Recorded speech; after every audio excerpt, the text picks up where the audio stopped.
আলাইকুম। চলে আসলাম আরেকটি ব্লগ নিয়ে। সেটা হচ্ছে আজকে আমরা দেশি মুরগি রোস্ট রান্না করব।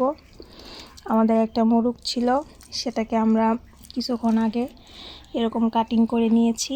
এরপর এটাকে ভালো করে পরিষ্কার করে কিছুক্ষণ আমরা লেবুর রস এবং হলুদের গুঁড়া দিয়ে মাখায় রাখবো। আর এখানে আমরা বাদাম পেস্ট করে নিয়েছি, কাজু বাদাম। তারপর এখানে হচ্ছে পেঁয়াজ, রসুন, কাঁচামরিচ সব পেস্ট করে নিয়েছি। আর এখানে পেঁয়াজ কাটা আছে।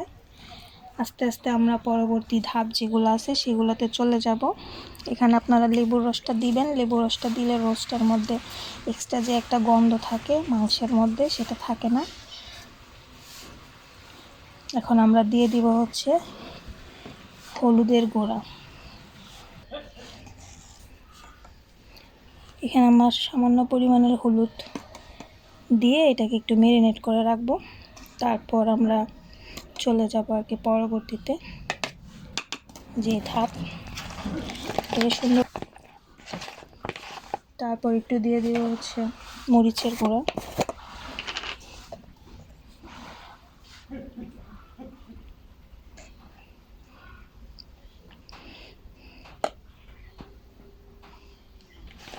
আমি একটা মুরগির যতটুকু হয় যা হয় আমি সবই এখানে নিয়েছি। আপনারা চাইলে গিলা, কলিজা, গলা এগুলো স্কিপ করতে পারেন। এই যেভাবে সুন্দর করে আমরা রেখে দিব 5 থেকে 10 মিনিট অথবা 20 মিনিট, যে যতক্ষণ রাখতে পারেন। এক কথায় ম্যারিনেটটা ভালো করে হলে রোস্টের টেস্টটা ভালো হবে। তাই আমরা চেষ্টা করব প্রায় 20 মিনিটের মতো রাখার জন্য। ফাইনালি আমাদের রান্না শুরু হয়ে গেল। এই আমরা গ্যাসের চুলায় রান্না করতেছি গ্রামের বাড়িতে। এখন আমরা পেঁয়াজগুলোকে ভাজবো।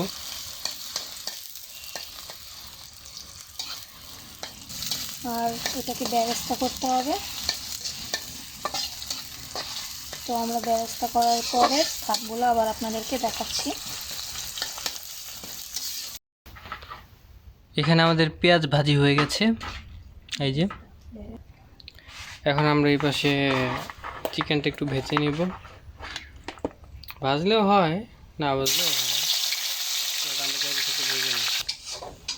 আমাদের প্রায় 2 মিনিট মাংসটা ভাজা হয়ে গেছে। এই যে এখানে আছে পেঁয়াজ, রসুন এবং কাঁচামরিচ একসাথে ব্লেন্ডার করা। সেটা আপনারা পরিমাণ মতো দিয়ে দিবেন। আমার যতটুকু লাগতেছে আমি ততটুকু দিচ্ছি। আর আমি সাথে তেজপাতাও দিয়ে দিয়েছি। এখন আমরা দারচিনি, এলাচ, লবঙ্গ এগুলোও দিয়ে দিব। এই যে আমাদের দেখতে পাচ্ছেন দারচিনি এবং লবঙ্গ দিয়ে দিচ্ছি। তেজপাতা আমরা আগে দিয়ে দিচ্ছি। তারপর আমরা দিয়ে দিব হচ্ছে পরিমাণ মতো আদা বাটা।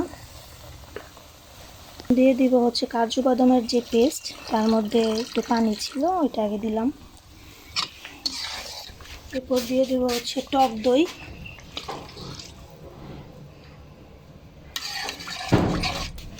এরপর দিয়ে দিব হচ্ছে গরম মশলা, জিরা, পরিমাণ মতো লবণ।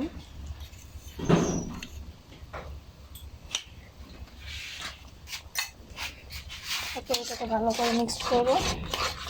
আমাদের গ্রেভি প্রায় হয়ে গেছে আলহামদুলিল্লাহ। আপনারা দেখতেই পাচ্ছেন যে উপরে প্রায় তেল ভেসে আসছে। তো আমি আরও 2 মিনিটের জন্য রেখে দিব আর একটু ভালোভাবে কষানোর জন্য। এরপর আমরা মুরগির মাংসটা দিয়ে দিব।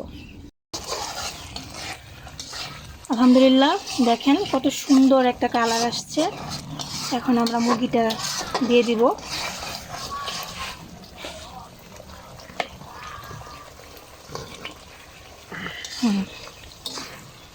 এখন এটাকে কতক্ষণ আমরা কষাবো, তারপরে আমরা অন্য কিছু দিব। এখন আমরা লিকুইড দুধ যেটা রেখেছি সেটা 1 গ্লাস পরিমাণের ইউজ করব।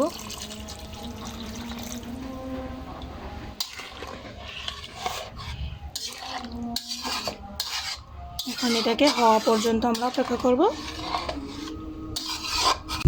আলহামদুলিল্লাহ, আমাদের রোস্ট হয়ে গেছে। এখন আমরা পেঁয়াজ বেরেস্তা যেটা রেখেছি সেটা উপর দিয়ে দিব।